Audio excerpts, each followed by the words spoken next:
nosso culto. E eu peço, antes de dar início ao nosso culto, né, verificar se o telefone está no modo silencioso, para que nada atrapalhe nosso louvor e devoção a Deus nesse momento. Eu convido os irmãos a ficar de pé para estar lendo o Salmo 121. Que o Salmo 121 é um cântico de peregrinação, né?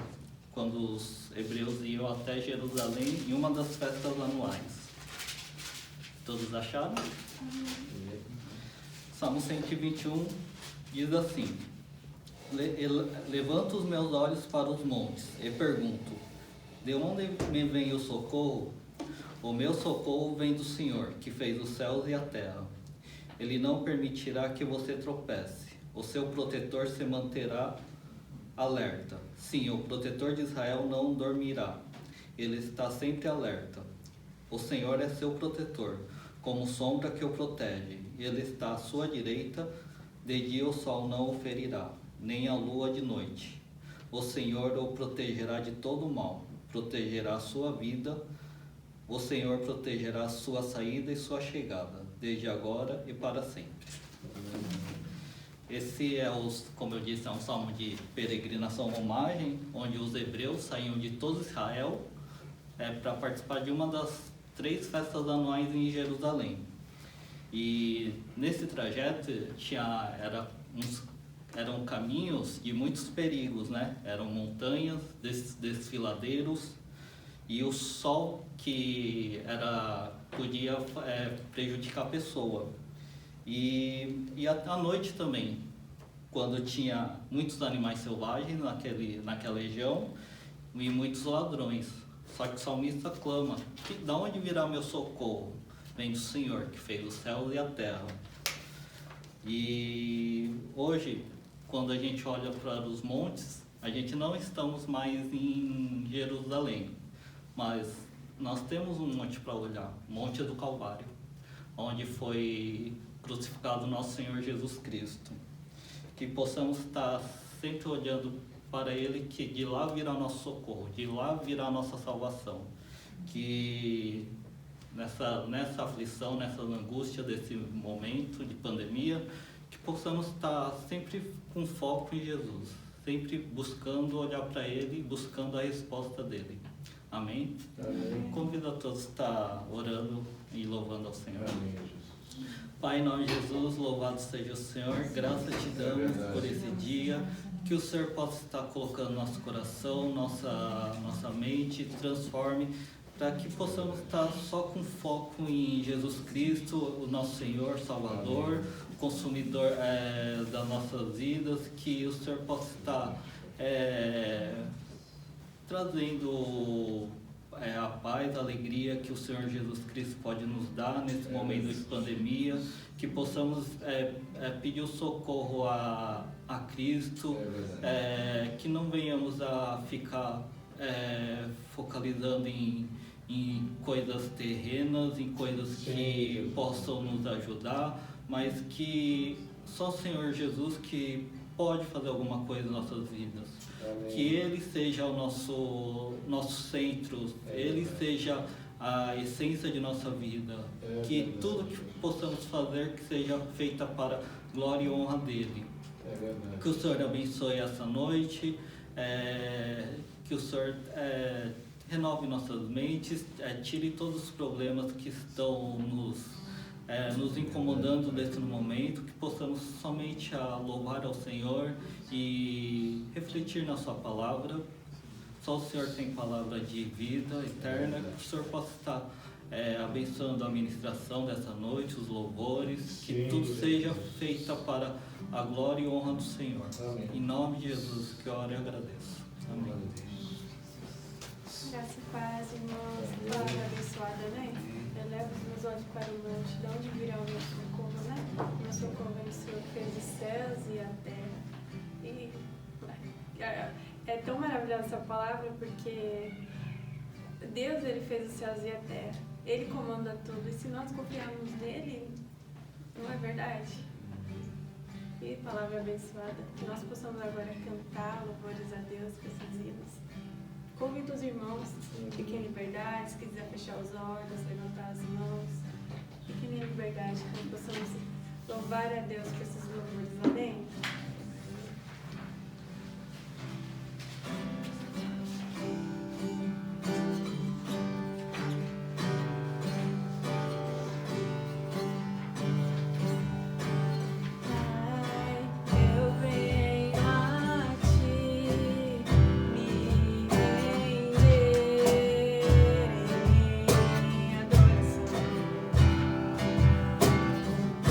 Todo coração.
Graça e a paz para todos.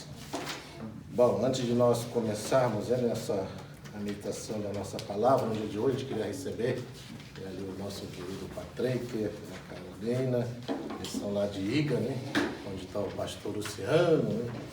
E também tem a sua amiga, né? É Raquel, né? Raquel, né? Não só adivinha não, viu? O pastor Luciano falou que você é vinho, né? Seu nome é Raquel. Seja bem-vinda, viu, Raquel? Deus abençoe vocês.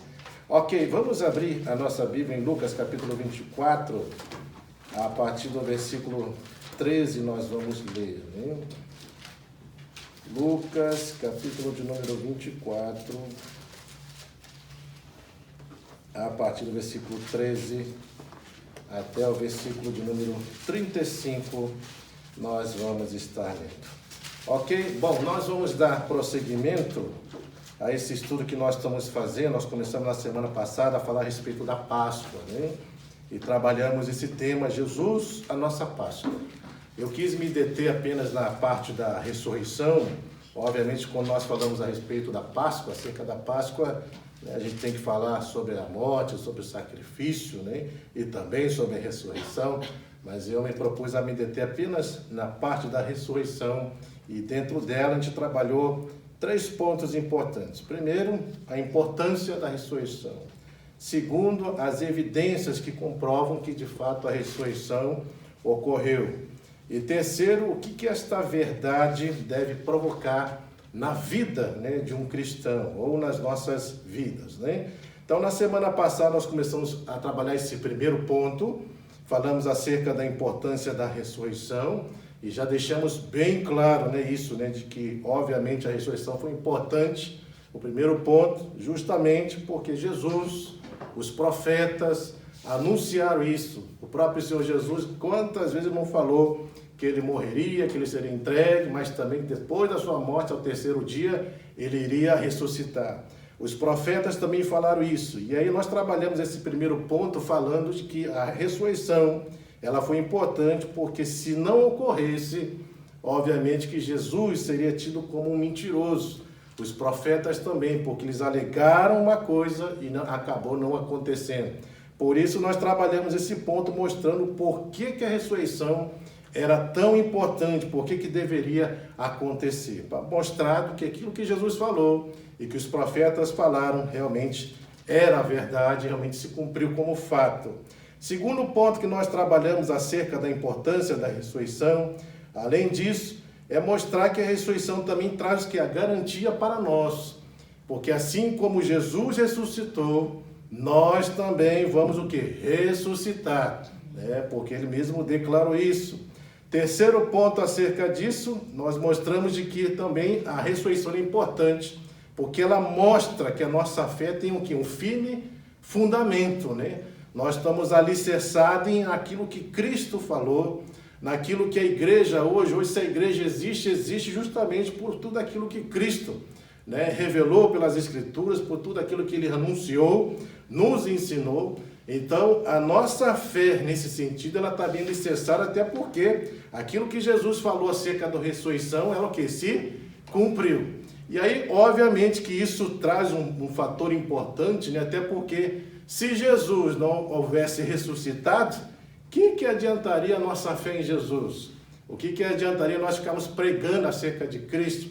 O que adiantaria a gente ficar falando acerca dele, declarando que ele é Senhor, que ele é Salvador, que ele veio nos remir se ele está morto, por exemplo? Quer dizer, o que o morto pode fazer? Então perceba que a ressurreição ela tem um papel importante dentro desse contexto. Por quê? Porque ela vai alicerçar a nossa fé, aquilo que nós professamos e cremos, né? Então, ela tem uma importância muito grande nesse sentido. Por isso também, quando nós nos baseamos dentro desse firmamento, dessa fé, né, bem fundamentada, isso também traz o que? Nos garantia acerca de tudo aquilo que o Senhor de fato realmente revelou a nós pelas próprias Escrituras, declarando que também nossos pecados seriam perdoados, que um dia nós de fato teríamos um corpo glorificado, que um dia nós viveríamos num novo céu, numa nova terra. Então tudo aquilo que ele realmente ministrou, falou, através da ressurreição nós percebemos que isso firma né, nos coloca num firme fundamento e nós, de fato, podemos, então, declarar, proclamar, ensinar, né, anunciar essas verdades, porque, de fato, elas se sustentam dentro daquilo que o próprio Cristo nos revelou. Outro ponto também é acerca de que a ressurreição é importante, porque a ressurreição que nos justifica, né? Obviamente que nós trabalhamos um pouco acerca disso, né, na parte do livro de Gálatas, e nós falamos, né, que existem dois caminhos, né, e aí deixando bem claro, né, que eu quis explicar acerca disso, que existem dois caminhos para que o homem possa ser salvo. E aí eu fui explicar para não haver problema nesse sentido, mas como assim dois caminhos? Não é só Jesus que salva? Então é justamente isso que eu vou chegar. Então o primeiro caminho, segundo as Escrituras, é o quê? Segundo o livro de Gálatas, você poderia até alcançar a salvação por conta própria. Só que tem um grande problema. Você precisaria ser perfeito e cumprir com todos os mandamentos de Deus e praticar. Aí a pergunta é, qual é o ser humano que consegue cumprir todos os mandamentos de Deus, né, e praticá-los continuamente? Obviamente que não existe ninguém, até porque nós não somos perfeitos, nós somos falhos. O próprio João declara que aquele que diz que não tem pecado, esse é mentiroso. Então, por causa dessa natureza que nós temos, por causa da nossa debilidade, por causa do nosso estado como pecador, isso nos inviabiliza de cumprir com tudo isso que Deus requer dentro da sua palavra. Por isso que pela lei, esse caminho é inviável, não tem como você chegar a Deus pela lei. Mas a lei, além de mostrar o seu estado, ela vai indicar a solução. E quem que é a solução? O próprio Jesus. Por isso que a solução, então, é possível pelo quê? Pela fé em Cristo. Por isso que há textos que comprovam isso, quando o próprio Jesus mesmo declara na sua própria Escritura, na sua própria palavra, que de fato ele diz, eu sou o caminho, eu sou a verdade, eu sou a vida, ninguém vai ao Pai senão por mim. Quando em Atos 4,12 deixa claro que só existe um nome pelo qual o homem pode ser salvo, e esse nome é o nome de quem? De Jesus, né? Então nós percebemos que pelo caminho da fé é possível obter a salvação e você realmente ser salvo. Então pelo caminho da lei, impossível, porque nós não conseguimos cumprir toda a lei, né? É só provar, fazer uma prova, né?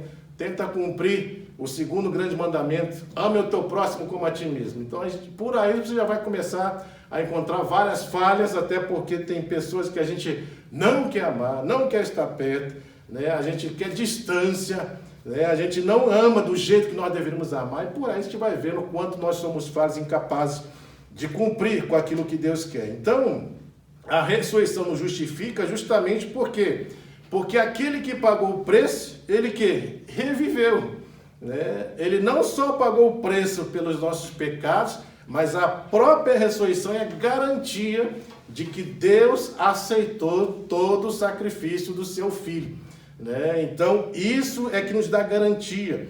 E é por isso que a gente vai perceber também que o outro ponto da ressurreição, da importância da ressurreição, é porque prova que Jesus, o que ele venceu também a morte, e a morte não pôde detê-lo, né? Então a gente sabe claramente que a ressurreição é importante justamente para mostrar isso, que nem a morte, que é o último inimigo a ser vencido, pode deter a Cristo. E a Bíblia deixa claro também que um dia nós vamos receber também um corpo glorificado. E é por isso que lá em Coríntios fala que o último inimigo a ser vencido vai ser o quê? A morte. Hoje ela tem vencido a gente. Mesmo a gente sendo cristão, a gente continua morrendo. Mas no dia que você tivermos um corpo glorificado, a Bíblia fala claramente que esse corpo que é incorruptível, não se corrompe mais, ou seja, não tem mais morte, não tem mais dor, não tem mais choro, não tem mais lágrima, não tem mais sofrimento, não tem mais nada dessas moléstias e desgraças que nós sofremos hoje com essa natureza pecaminosa, né? E esse corpo vai ser literalmente glorificado e vai ser espiritual, ou seja, não vai mais falhar, não vai mais errar, e a morte realmente não existirá mais. Então, dentro do corpo glorificado não tem mais morte. Por isso que é o último inimigo a ser vencido e será vencido quando Cristo já venceu, e nós venceremos quando ele voltar e recebemos um corpo glorificado corpo esse que será incorruptível e que a morte não reinará mais. O poder da morte não existirá mais sobre as nossas vidas e nós vamos vencer. Mas aí mostra a importância da ressurreição. Jesus venceu a morte e a morte não pôde deter Cristo, né? Outra coisa importante também é que a ressurreição é importante porque ela mostra, né, que realmente Cristo que está vivo e ele está à direita do Pai, segundo as Escrituras, e fazendo o quê? Intercedendo por nós, né? E a gente até falou, olha o privilégio, né, de nós termos o próprio Cristo à destra do Pai, e o que ele está fazendo lá? Intercedendo por mim e por você. Então isso aí é um privilégio que nós também temos, né? Outra importância da ressurreição, porque traz a segurança que o nosso trabalho em Deus, o quê? Não é vão. Né? É por isso que nós servimos, trabalhamos na obra, no reino de Deus, e sabemos pelas promessas de Deus, né, de que o que nos espera é novos céus, é nova terra, é corpo glorificado, é uma vida na presença dele. Então, quer dizer, vale a pena servir a Deus, vale a pena trabalhar. Você não está trabalhando para um Deus morto, mas você está trabalhando para um Deus vivo, um Deus que reina, um Deus que está à direita desse Deus todo-poderoso, né? E também teremos o quê? A ressurreição é importante porque nós temos essa garantia também que nós vamos ter um corpo que é transformado, que no caso aí é esse corpo glorificado que o Senhor nos considerará quando Ele voltar. Então aqui a gente trouxe alguns pontos acerca do porquê que a ressurreição ela é importante. Esse foi o primeiro ponto que nós trabalhamos na semana passada. O segundo, falamos acerca das evidências da ressurreição. Ou seja, nós precisamos então a partir daí comprovar que isso foi fato, né? Para nós cristãos, é óbvio que fica mais fácil, né? Porque nós temos essa tendência de crer em tudo aquilo que a palavra de Deus fala, até porque ela é a nossa regra de fé e prática de vida cristã. É por ela que nós baseamos tudo aquilo que nós fazemos como cristão. Então, se está escrito aqui que Jesus ressuscitou, então nós acreditamos e cremos, né? Nós vivemos dessa forma. Mas lembre-se que existem pessoas que podem questionar isso. Elas podem realmente simplesmente não crer, porque ela fala assim, eu sei, para você cristão que crê na Bíblia, é fácil, você crê nela, mas eu não creio. E aí, como é que você prova que a ressurreição foi um fato que aconteceu? Bom, nós lemos vários textos, né, na semana passada para mostrar que, primeiro, houve realmente testemunhas oculares da ressurreição de Cristo, as mulheres que foram lá no sepulcro, né, o próprio anjo fala para essas mulheres que por que procura entre os mortos aquele que está vivo, e depois o próprio Jesus aparece a elas. Nós vemos que ele apareceu também para Pedro, apareceu para todos os discípulos, né? Apareceu para aqueles 2 discípulos no caminho de Emaús, apareceu para mais de 500 discípulos de uma só vez. Então existe uma série de passagens fatas acerca de testemunhas oculares, de pessoas que viram o próprio Cristo ressurreto, né? Então isso comprova que Jesus aqui é uma evidência que a ressurreição ocorreu. Mas um dos pontos que nós trabalhamos, além desse, acerca da evidência da ressurreição, é mostrar o estilo de vida dos discípulos. Veja, irmãos, a própria vida dos discípulos mostra que a ressurreição foi um fato. Por quê? Porque você tenta imaginar, para que os discípulos vão pagar com a sua própria vida, vão morrer, vão ser martirizados por alguém que, por exemplo, está morto? Tem algum sentido, né? Eu e você morremos por alguém que está morto, sofremos por alguém que está morto? Está morto, não pode fazer nada, assim como Buda está morto, Maomé está morto, né? Allan Kardec está morto, tantos outros líderes de religiões estão mortos. O que eles podem fazer? O morto não pode fazer nada. E a pergunta é, por que esses homens foram capazes, né, de dar a sua própria vida, morrerem, sofrerem pela causa de Cristo? Né? Só existe um fato. Se realmente Jesus estivesse vivo. Porque aí era a garantia de que tudo aquilo que Jesus ensinou para eles, todas as promessas de Cristo, se Jesus está vivo literalmente, assim como ele falou, que morreria, mas ao terceiro dia ressuscitaria, e realmente isso aconteceu, isso foi fato, e eles puderam comprovar, né, que realmente que tudo aquilo que Jesus falou realmente se cumpriu na pessoa dele. Então isso é a garantia clara de que realmente eles criam nesse Deus vivo. E a gente vai ver claramente, né, pessoas que foram totalmente transformadas por esta verdade. O próprio apóstolo Paulo, né, quem sabe que era perseguidor da igreja, implacável, lutava, perseguia os crentes, arrancava das casas, arrancava da sinagoga, fazia eles blasfemarem contra o próprio Cristo. E a gente vê claramente que esse homem se converte no caminho de Damasco, tem um encontro com o Senhor, e a gente vê, né, como que Paulo segue a sua vida, a sua caminhada como um cristão, a tal ponto também que ele vai morrer também, mas ser um dos mártires, né, cristãos, e aí vai mostrar claramente o que leva um homem, né, realmente a viver uma vida assim. Será que realmente se Jesus estava morto, por isso que ele estava vivendo dessa forma? Obviamente que não. Esse Jesus com certeza estava vivo, eles acreditavam nesse Deus vivo e anunciavam esse Deus vivo. Não é à toa que no discurso de Pedro, em Atos 2, lá a partir do 14 até 41, você vai ver qual que é a mensagem de Cristo. Ele vai deixar bem claro, esse mesmo Cristo que vocês mataram hoje, né, que vocês mataram, ele ressurgiu. Né? Ele está hoje à destra do Deus Todo-Poderoso. Qual foi a mensagem de Estevão quando está sendo apedrejado? Né? E os céus se abriram, e o que ele vê? Ele vê esse próprio Cristo também, à destra desse Deus Todo-Poderoso, e ele foi capaz de morrer apedrejado pela causa de Cristo, e ainda declarou uma frase que o próprio Jesus também faz na cruz: Deus perdoa porque eles não sabem o que fazem. Então nós vamos percebendo assim que dentro dessa perspectiva a gente vê que a própria vida dos discípulos comprovam literalmente que Jesus ressuscitou. Eles estavam proclamando não um Deus morto, mas um Deus vivo. E é por isso que eles eram capazes de fazer o que faziam. Eles lutavam contra a autoridade religiosa. Quantas vezes não foram proibidos de falar sobre o próprio Cristo? Mas o que eles falaram? Importa obedecer a Deus do que aos homens. Eles estavam sujeitos a ir para a prisão, eles estavam sujeitos a ser açoitados, estavam sujeitos a até perder a vida, assim como muitos perderam, mas não negaram a fé nesse Deus. E a questão é essa: se esse Deus estivesse morto, para que sofrer tanto assim por alguém que está morto e que não pode fazer absolutamente nada por nós? A começar por esse fato do primeiro ponto que eu falei sobre a importância da ressurreição. Se Jesus está morto, se Jesus não ressurgiu, isso quer dizer então que Jesus é o quê? Mentiroso, porque ele falou que ia ressurgir. Isso quer dizer então que os profetas também são mentirosos. Então para que seguir? Né? Crer num livro que fala mentira. Crer num Deus que mentiu, que falou que ia ressuscitar e não ressuscitou. Então, quer dizer, qual é a garantia que nós temos? Nenhuma.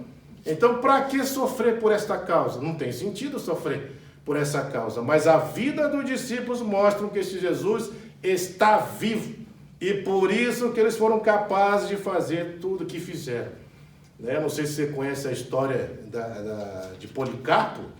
Policarpo foi um dos pastores líderes da igreja de Esmirna, e fala que a morte dele foi terrível, por ele não negar a fé em Cristo. Sabe como que ele morreu? Botaram ele dentro de um boi de bronze, né? Só tinha a boca do boi aberta, colocavam a pessoa lá e eles acendiam fogo com a pessoa lá dentro. Aí você imagina o sofrimento que é, né? Realmente a pessoa lá dentro sendo queimado vivo, sendo assado vivo lá dentro, com aquele calor insuportável, mas mesmo assim não negou a fé. Você vai pegar Pedro e fala, Pedro também foi martirizado, segundo os historiadores, ele foi crucificado também, só que de uma maneira diferente. Ele falou assim: eu não posso ser crucificado com o meu Senhor. Por favor, me crucifique de cabeça para baixo. E quantos não foram degolados? E quantos não foram colocados como tochas vivas na cidade para iluminar a cidade? Quantos não foram jogados em cova de leões? Quantos, assim como Mesaque, Sadraque e Abidnego, foram lançados em fornalhas de fogo, mas não negaram essa fé nesse Deus vivo? Então nós percebemos claramente que algo realmente aconteceu na vida desses discípulos, para eles realmente serem capazes de até darem a sua própria vida pela causa de um Deus que de fato está vivo. E é por isso que a gente vê em todo o contexto do mundo, você vai ver em qualquer lugar que exista, principalmente nesses países onde o cristão é perseguido. Veja o que essas pessoas são capazes de fazer. né? Quantos vídeos que nós já vimos, que pessoas sendo apedrejadas, pessoas tomando tiro na cabeça, né? Pessoas sendo degoladas pela causa de Cristo, sendo afogadas dentro de jaulas, e botavam e desciam a jaula com as pessoas vivas, para que eles negassem a fé, mas eles não negavam a fé. Então, todas essas coisas só mostram que pela própria vida dos discípulos, de todos aqueles que creem em Cristo e que morreram pela causa de Cristo, eles só fizeram isso porque criam num Deus vivo, num Deus que de fato disse que ia morrer, mas que ao terceiro dia ia ressuscitar. E eles creram nessa verdade, eles foram testemunhas oculares, foram capazes de até dar vida pela causa de Cristo. Então, essa é uma evidência muito forte da ressurreição de Jesus. E é o que acontece até o dia de hoje. E hoje nós vamos então entrar nesse ponto que fala, esse terceiro ponto, né, que nós vamos entrar, que fala o que essa verdade acerca da ressurreição deve provocar em nossas vidas. Qual é o impacto que isso deve trazer ao meu e ao teu coração? Por isso aí, dentro desse texto de Lucas 24, a partir do versículo 13, nós vamos estar aí literalmente procurando estudar esse terceiro ponto e último ponto com relação a Jesus, a nossa Páscoa e especificamente acerca da ressurreição. Vamos lá então, irmãos, vamos ler. Versículo 13 fala assim, do Lucas 24, né? Naquele mesmo dia, 2 deles estavam de caminho para uma aldeia chamada Emaús, distante de Jerusalém 60 estádios, e iam conversando a respeito de todas as coisas sucedidas. Aconteceu que, enquanto conversavam e discutiam, o próprio Jesus se aproximou e ia com eles, e os seus olhos, porém, estavam como que impedidos de o reconhecer. Então lhes perguntou Jesus, que é isso que vos preocupa? E de que ides tratando à medida que caminhais? E eles pararam entristecidos. Um, porém, chamado Cleopas, respondeu dizendo, és o único, porventura, que tendo estado em Jerusalém, ignoras as ocorrências desses últimos dias? E eles lhe perguntou, quais?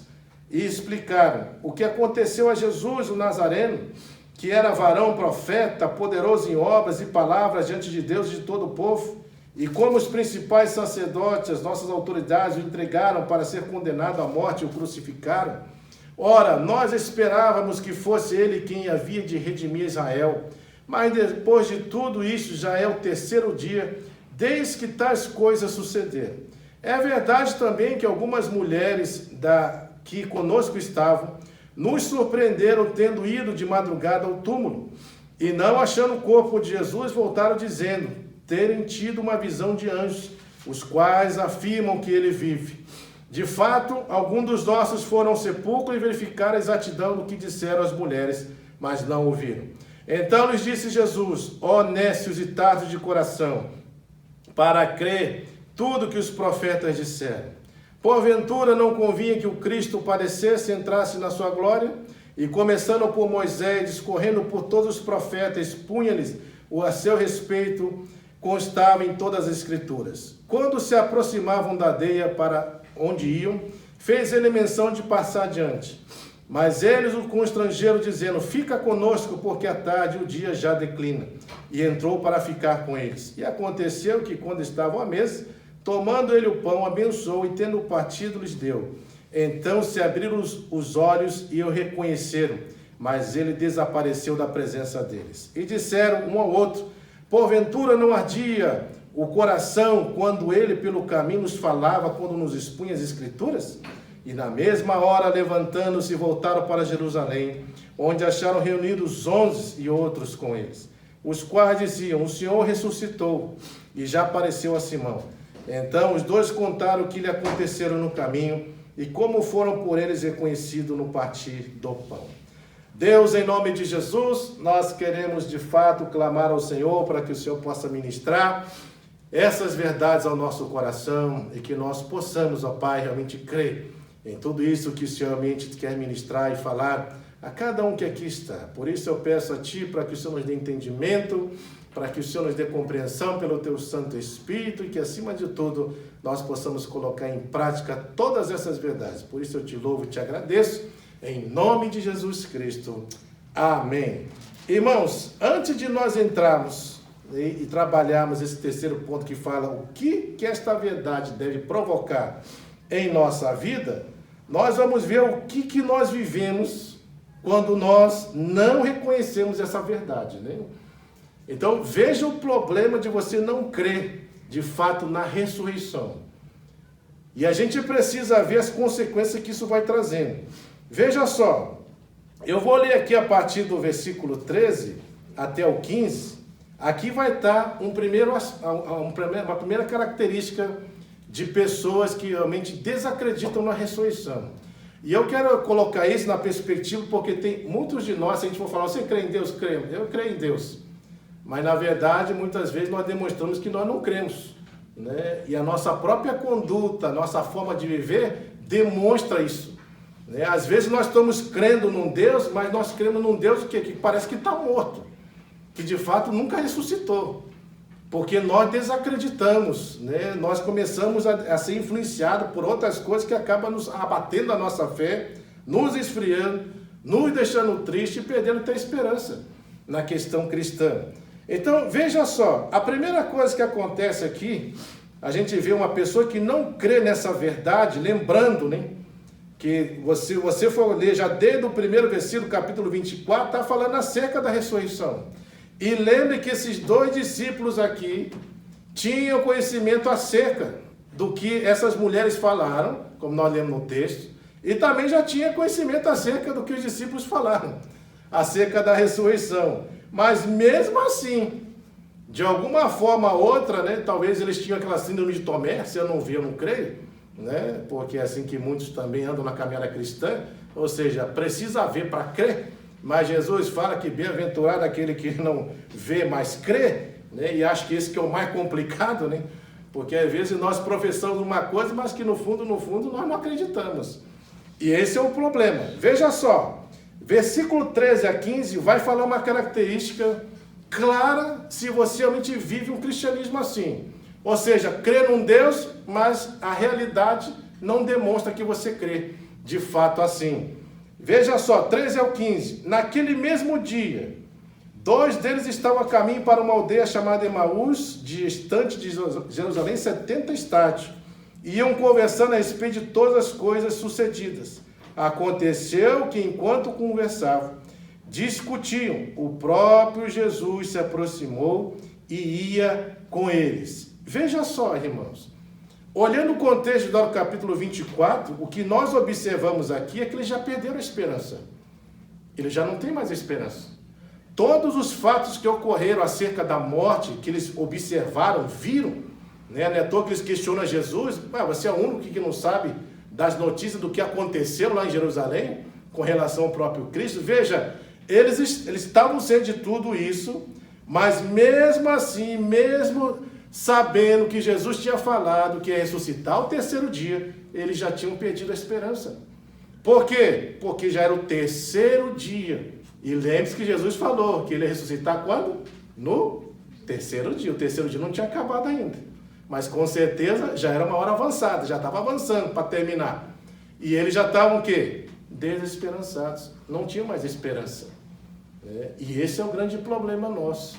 Que muitas vezes nós até conhecemos ou temos conhecimento acerca de verdade de Deus, mas nós desacreditamos.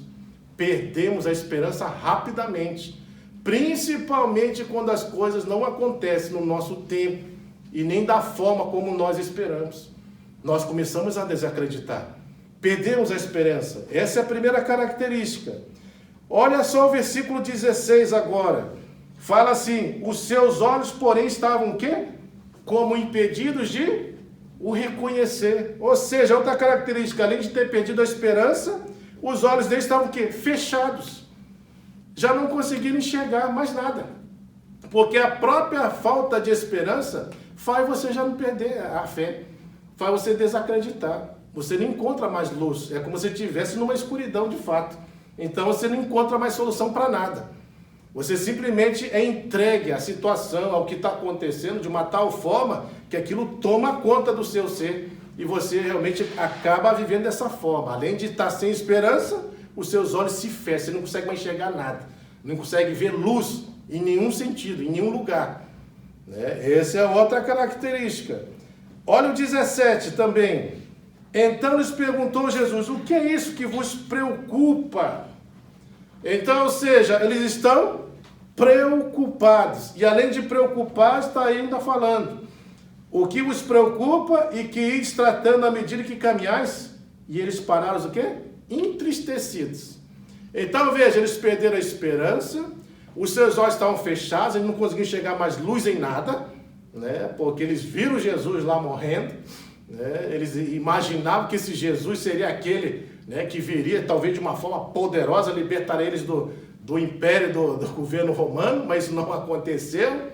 E eles viam lá as pessoas judiando de Jesus, maltratando ele. É como se praticamente Deus perdesse, né, a soberania, o controle de toda a história.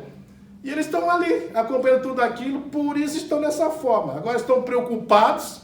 E agora? A gente pensava que era ele, mas não é ele. Perderam a esperança em Jesus. Ficaram preocupados. E agora? O que vai ser da nossa vida? Qual é o sentido da nossa existência agora? Porque a gente depositava toda a nossa fé em Cristo. E olha o que aconteceu com esse Cristo. Foi crucificado, maltratado, judiaram dele, foi morto e está sepultado. É um Deus morto. Então estavam entristecidos, porque não era isso que eles esperavam desse Cristo, né? Desse Messias. E aí vai, lá no versículo de 18 a 25, ele fala assim, um porém chamado Cleopas respondeu dizendo, é o único porventura que tendes estado em Jerusalém e ignorais a ocorrência desses últimos dias? Ele perguntou, quais? E explicaram o que aconteceu a Jesus, o Nazareno, que era varão profeta, poderoso em obras e palavras diante de Deus e de todo o povo, e como os principais sacerdotes, as nossas autoridades o entregaram para ser condenado à morte e o crucificaram. Ora, nós esperávamos que fosse ele quem havia de redimir Israel, mas depois de tudo isso, já é o terceiro dia que tais coisas sucederam. É verdade também que algumas mulheres das que conosco estavam nos surpreenderam, tendo ido de madrugada ao túmulo, e não achando o corpo de Jesus, voltaram dizendo terem tido uma visão de anjos, os quais afirmam que ele vive. De fato, alguns dos nossos foram ao sepulcro, verificaram a exatidão do que disseram as mulheres, mas não ouviram. Então lhe disse Jesus, ó nécios e tardos de coração, para crer tudo que os profetas disseram.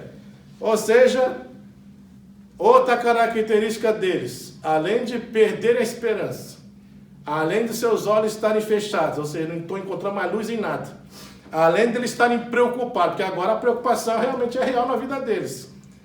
E agora, vamos crer em quem? Se a gente estava crendo nesse Jesus, mas olha o que aconteceu. Ficaram tristes. E o pior de tudo isso, irmãos, nem mais a verdade tem mais sentido para eles. Eles ficaram totalmente incrédulos. Você já parou para ver essa realidade? Ficaram incrédulos. Não creram.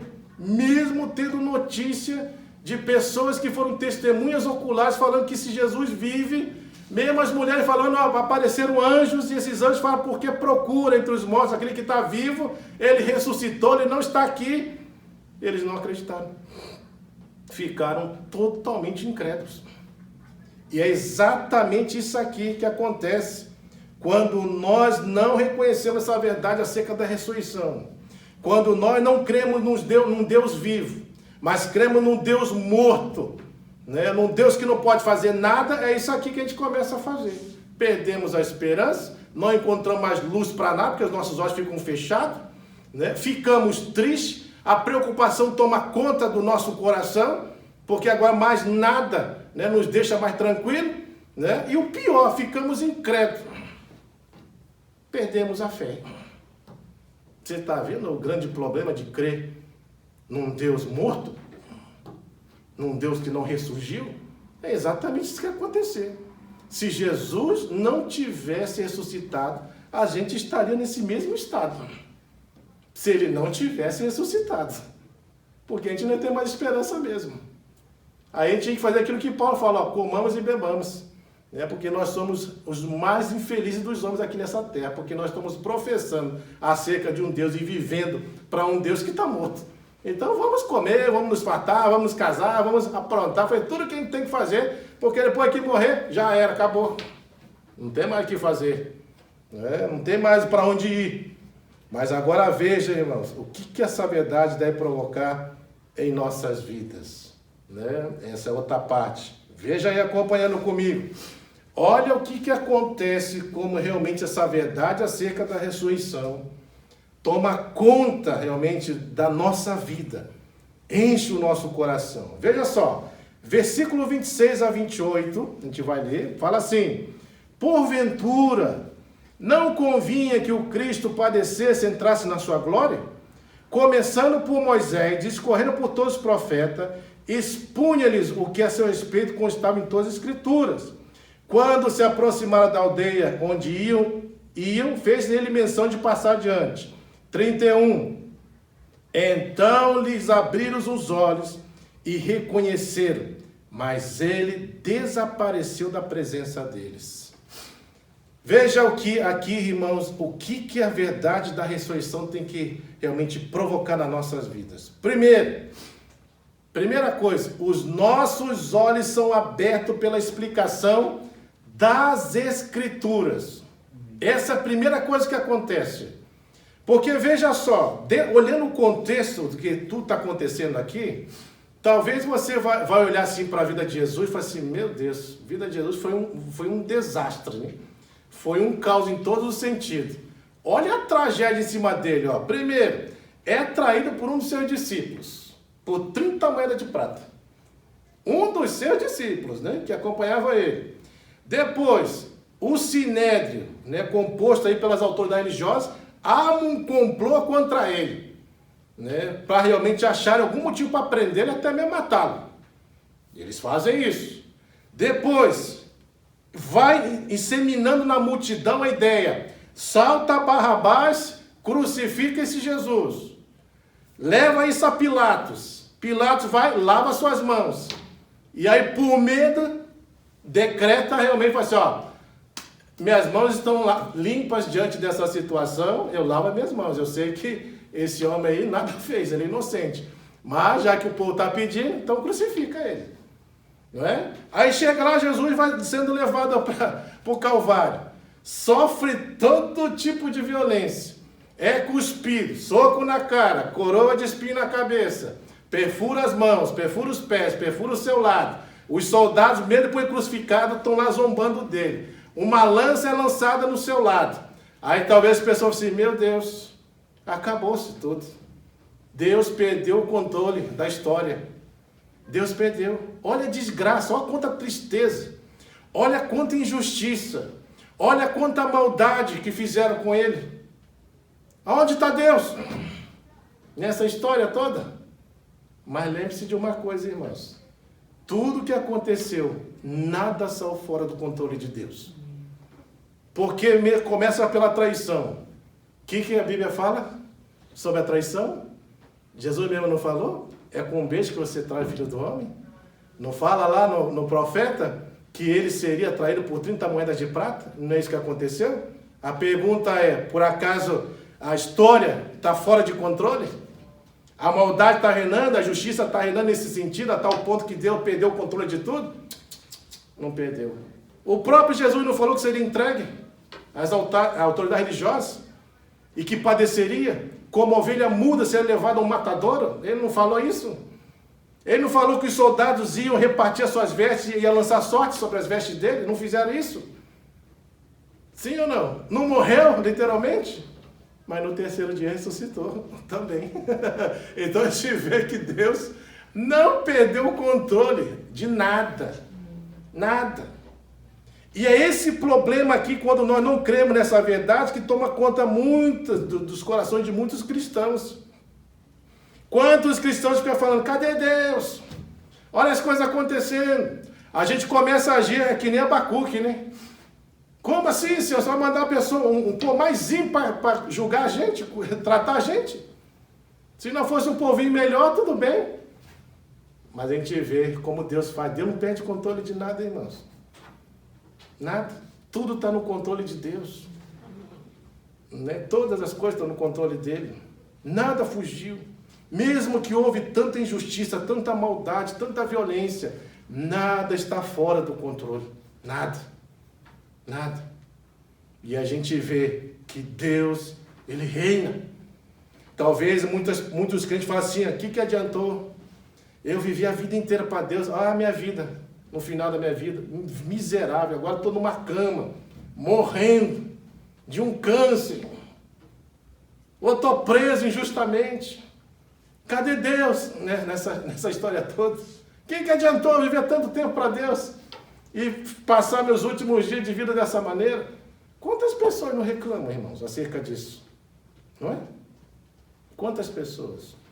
Eu não sei se você conhece aquela história daqueles missionários que foram para um campo missionário, passaram mais de 50 anos nesse campo missionário, entregaram a sua vida. E aí então eles chegaram de volta de sua viagem, eles imaginando que as pessoas iam chegar lá, depois de 50 anos voltando à sua terra, todo mundo ia estar lá para recebê-los, né? Com honra. E aí quando ele chega lá, realmente tem uma festa gigantesca lá no porto, eles imaginando que era para ele, mas não era para outras pessoas. E chega lá, não tem ninguém no porto. Chega lá na casa deles, entristecido por tudo aquilo, e eles falam, é isso que nós recebemos quando nós voltamos para casa? É isso? 50 anos dedicados ao reino. E olha só o que nós recebemos. Que honra nós recebemos? Nenhuma. Ninguém foi nos visitar, ninguém foi lá nos buscar no porto. E aí ele revoltado, esse homem ficou revoltado. Isso é verídico, viu? Ele ficou revoltado com a situação toda. Aí ele fala assim, ora o teu Deus. Clama o teu Deus para ver o que Deus quer falar. Diante de toda essa situação que eu considero injusto. E ela começou a orar. E aí ele chegou para ela e perguntou, e aí, Deus respondeu? Ela respondeu. E o que a gente falou? Nós não chegamos em casa ainda. Né? Nós não chegamos. E essa é a grande verdade, irmãos. Talvez a gente olhe para esses cristãos, meu Deus, está sendo degolado, mataram, olha quanta injustiça, foi preso, foi injustiçado. Mas o que nos espera realmente é algo glorioso, que a gente não tem nem dimensão, nem de mensurar. Quão bom será isso? É o que Paulo tinha na sua mente, partindo estando com Cristo, que é muito melhor. A gente não tem nem dimensão dessa realidade. Até porque a gente não tem essa possibilidade de ir para lá e ficar voltando, né? Mas a gente pode ver pelas Escrituras, que quando Jesus começa a ministrar a Escritura, desde Moisés pelos profetas, olha a importância de se explicar a palavra de Deus, de você realmente colocar a palavra, fazer as pessoas terem entendimento acerca disso. Eram pessoas que estavam justamente com o coração, assim como nós falamos, né? Já preocupados, entristecidos, desanimados, incrédulos, sem esperança, olhos totalmente fechados, triste por tudo aquilo. Mas quando as Escrituras foram falando, foi anunciada, foi proclamada, e Jesus começa a decorrer, desde Moisés, pelos profetas, falando o que viria a acontecer. E eles chegam ali, o que eles clamam, né? Eles falam no versículo 31 isso. Então lhe abriram os olhos e reconheceram, mas ele desapareceu da presença deles. Então veja, os olhos deles foram abertos pela explicação das Escrituras. E é por isso que nós precisamos de palavra de Deus, para abrir os nossos olhos, para trazer luz à nossa mente, para arraigar o nosso coração e trazer essa esperança viva dentro de nós. Que esse Deus que nós servimos é um Deus vivo, é um Deus que tem o melhor para as nossas vidas. Que a maldade, que a injustiça, irmãos, não significa que se isso estiver acontecendo, que Deus perdeu o controle, que Ele deixou de ser soberano. Ele não deixou de ser soberano coisa nenhuma, Ele é soberano sobre todas as coisas, sobre tudo. Nada sai do controle de Deus, nada, absolutamente nada. E é nisso que nós precisamos realmente crer, confiar. É por isso que a gente precisa de Escritura, a gente precisa estudar a palavra de Deus, a gente precisa que a palavra seja explicada para que haja entendimento no nosso coração, e a gente precisa se deter nessa verdade, sempre, e anunciá-la né, para que realmente os olhos possam ser abertos. E é o que aconteceu com esses discípulos. E a pergunta é, ele está falando alguma novidade para eles? Nenhuma. Eles eram cientes dessas verdades. Mas foi necessário Jesus trazer a mente deles. Veja que Moisés falou, veja que os profetas falaram, que tudo isso está no controle de Deus, desse Deus soberano. Nada saiu do controle de Deus, nada, nada, nada. Tudo estava debaixo do controle dele. Então a palavra trouxe essa explicação, a palavra abriu os seus olhos, a palavra trouxe a esperança de novo. Fez eles crerem de novo, a fé foi avivada novamente. E aí então, abra seus olhos. Aí vem a segunda coisa, versículo 29 e 32, fala assim: porventura, não convinha que o Cristo padecesse e entrasse na sua glória? 32, e disseram um ao outro: porventura, nos ardia o coração quando ele pelo caminho nos falava, quando expunha as Escrituras? Então, a segunda coisa, além de olhos abertos pela explicação das Escrituras, nós vemos agora que corações ardentes com a comunhão com Jesus. Eles estavam com o coração ardendo. Jesus estava com eles, ministrando as Escrituras. E eles falam, nosso coração ardia quando ele falava. Obviamente que eles não sabiam que era Jesus. Eles não sabiam. Mas eles falam que o coração estava ardendo. E, irmãos, quão bom é quando nós vivenciamos uma vida cristã assim. Coração ardendo. Cheio do fogo de Deus em nós. Né? No sentido de que quando nós vamos para a casa do Senhor, é uma expectativa, uma alegria de coisas novas que Deus pode fazer.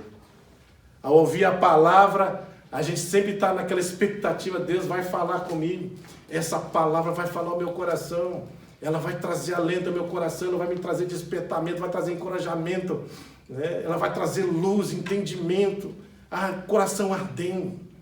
Você chega na igreja, aquela fome e sede, né, da presença de Deus, aquele desejo de poder ir para a casa de Deus, como Davi falava no Salmo 122, alegrei-me, como disseram, vamos à casa do Senhor. Você tem expectativa, você tem esperança, você tem fé, você tem alegria, você tem ânimo, você tem encorajamento de buscar, e tudo isso é possível pela comunhão com esse Deus, nessa vida de intimidade com Ele. É exatamente isso que nós precisamos, irmãos. Você pode ver que esse período que eles estão caminhando com Jesus, de alguma forma ou outra, o coração deles estão sendo aquecidos de alguma maneira. O coração deles estão ardendo, como eles falavam. Olha, por isso que ardia o nosso coração quando ele começava a expor as Escrituras. Coração ardendo, inflamado pela presença de Deus. E a nossa vida precisa ser assim, irmãos. Porque hoje nós vivemos um cristianismo onde os crentes estão tristes. Não é? Tristes, abatidos, sem esperança. Vem para a igreja roboticamente. Aí está louvando, levanta a mão, mas ele levanta a mão é porque o outro está levantando, alguém está mandando levantar, mas não é porque ele quer não. Porque é por ele mesmo ficar com a mão arriada para baixo. Se ele pudesse, nem vinha para a igreja. Ficava em casa mesmo. Não tem mais coração ardendo para nada. Tem coração ardendo para outra coisa, né? Mas para as coisas de Deus não tem. Esse é o grande problema. Caminhar na vida cristã dessa forma realmente só vai trazer problema para mim e para você. Por isso que essa verdade da ressurreição ela precisa ser ministrada. Precisa. A gente precisa proclamar. Mas vem cá, tu está servindo a um Deus que? Deus morto? Se é um Deus morto, é o quê? Fica assim mesmo. Fica triste, né? Desanimado, sem esperança, porque é isso mesmo. Se ele está morto, a gente não tem esperança mais para nada. Nem a fé que a gente professa é para coisa nenhuma. Nem a pregação, nada que nós fazemos serve para nada.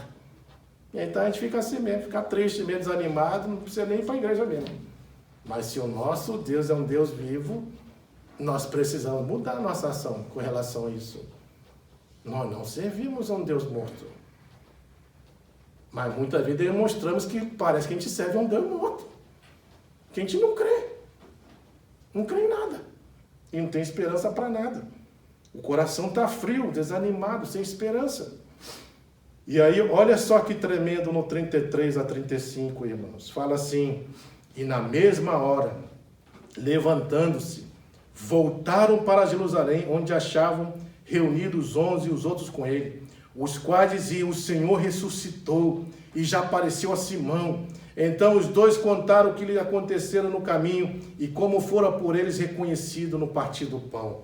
Olha só a terceira coisa. Primeiro, além de você ter olhos abertos pela explicação das Escrituras, além de você ter coração ardente com a comunhão com Jesus, terceira coisa que acontece quando essa verdade da ressurreição toma conta do nosso coração, nós agora começamos o quê? A proclamar a ressurreição de Cristo. Os nossos pés começam a correr para proclamar e fazer aquilo que o Senhor quer. E é interessante aqui que você veja que estão voltando de Jerusalém, não é? Já está no final do dia.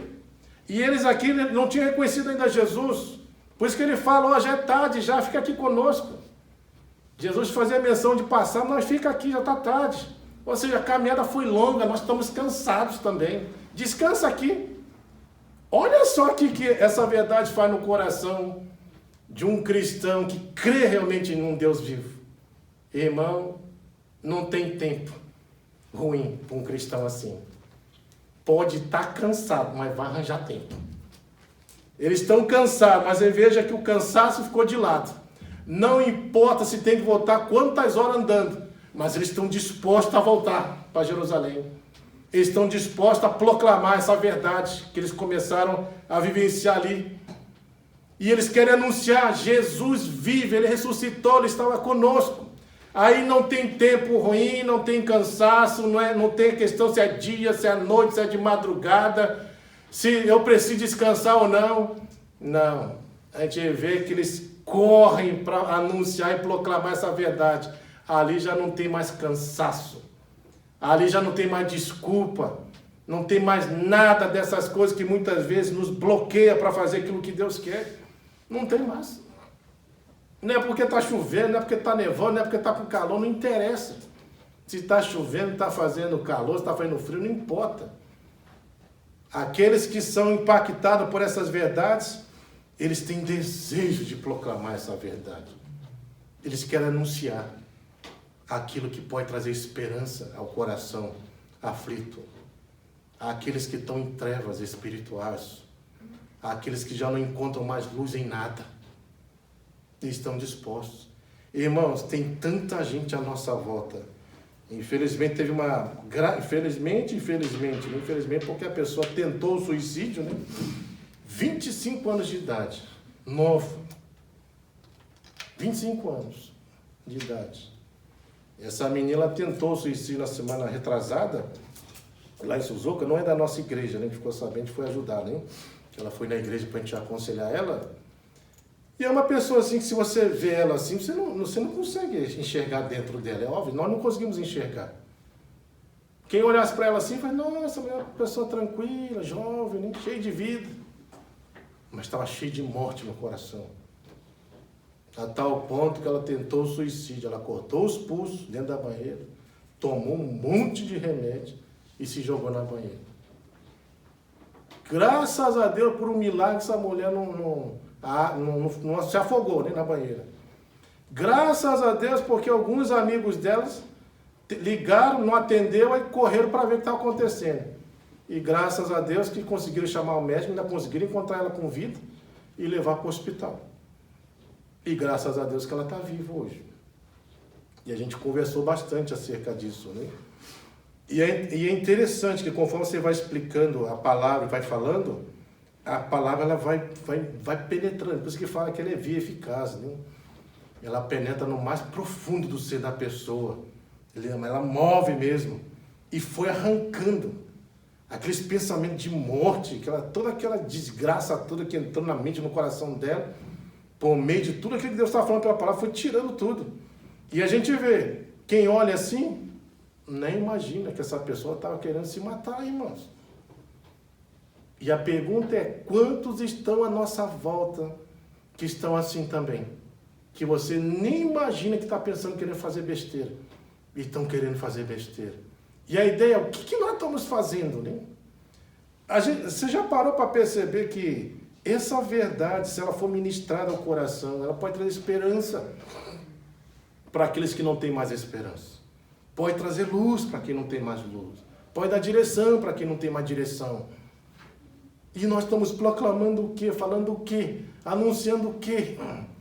Nós estamos preocupados com essas pessoas, nós precisamos anunciar essa verdade, porque essa verdade é que ela pode realmente tocar corações, mover, fazer aquilo que Pedro, quando está anunciando lá, discursando, ministrando a verdade de Deus, falando acerca do que aconteceu, falando acerca da ressurreição dele, 3.000 se convertem com o coração compungido. O que nós faremos, irmãos? E Pedro fala, arrependei-vos e sejam batizados em Cristo. E aqueles homens aceitam a Cristo. E a vida totalmente ela é mudada, transformada. Porque a vida reina, entra no coração dessas pessoas. E nós precisamos entender isso, irmãos. Esse Japão, principalmente, onde tem mais de 30.000 pessoas que suicidam por ano. Quanto eles precisam dessa verdade ali? E o que nós estamos fazendo com essa verdade? O que nós estamos proclamando? Porque esses aqui não quiseram nem mais saber de dormir, não. Não quiseram nem saber de descansar. A ideia deles é o quê? Vamos voltar. E olha que nesse contexto aqui, voltar no caminho que eles iam voltar, não tem luz que nem a gente tem aqui hoje, né? Rua asfaltada, segurança. Não, era lugar de perigo. Eles poderiam ser assaltados. Eles poderiam correr risco por causa de animais. Era um deserto, era uma escuridão que só. Você nem imagina. Mas eles voltam, mesmo com todo o perigo. Mesmo tem que voltar mais. Quanto tempo já vão ter que. Já tinham andado, agora vão ter que voltar andando. Mas eles fazem isso. É pau para toda obra. Eles não estão preocupados com cansaço, com tempo, com hora. Não estão preocupados. E hoje o que nós percebemos, quando essa verdade não está no nosso coração, a gente vai achar desculpa para tudo que você imaginar. Para tudo. Não vai para a igreja porque, não, tá com dor aqui bem na pontinha da unha, né? Tá na ponta da unha, né? Ainda dá para andar, porque é no pé, não é no pé, é na unha só. Mas não vai. Tá com caspa no cabelo, também não vai. Eu estou fazendo a minha janta agora. Também não vai. E aí vai, é qualquer coisa. É chuva, é porque tá sol, é porque tá frio, né? E assim vai. É desculpa para tudo que você imaginar. Mas quando a gente vê essa verdade no coração, não tem mais desculpa. Não tem mais justificativa. A grande verdade é, eu quero anunciar essa verdade. Eu quero ser instrumento de Deus. Eu quero levar essa esperança para as pessoas. Eu quero ser essa luz que Jesus manda eu ser, luz desse mundo que está em trevas. Eu quero ser um instrumento de Deus para poder realmente despertar essas vidas que estão pensando em se suicidar e acabar com ela, porque ela acha que não tem mais esperança, não tem mais sentido a vida, mas mostrar para ela que a vida tem sentido sim em Cristo. E a gente correr, irmãos, os nossos pés serem velozes para anunciar essa verdade. Então, quando nós realmente temos a verdade da ressurreição nas nossas vidas, é isso que vai provocar em mim e você. Primeiro, os olhos vão ser abertos pelas Escrituras, né? Então a pessoa vai ter fome e desejo de querer aprender, né? Segunda coisa que nós vamos observar, além dos seus olhos ficarem totalmente abertos, né, para as Escrituras, você agora vai começar também a ter coração ardendo por causa dessa comunhão com esse Senhor. E o terceiro, você vai ter desejo de abrir sua boca e proclamar acerca dessa verdade. E os seus pés vão correr para realmente colocar em prática essas verdades. Então não tem tempo ruim mais. E quão bom é a gente estar com o coração assim no reino, né? Da gente ter esse desejo de servir a Deus assim. De vir à igreja dessa forma. Sempre com essa esperança e expectativa no coração de coisas novas que Deus pode fazer e realizar no meu e no teu coração. E que Deus guarde as nossas vidas nesse sentido e nos ajude a realmente a viver essas verdades, né, no nosso dia a dia como cristão. Amém? Vamos orar, queridos. Deus, em nome de Jesus.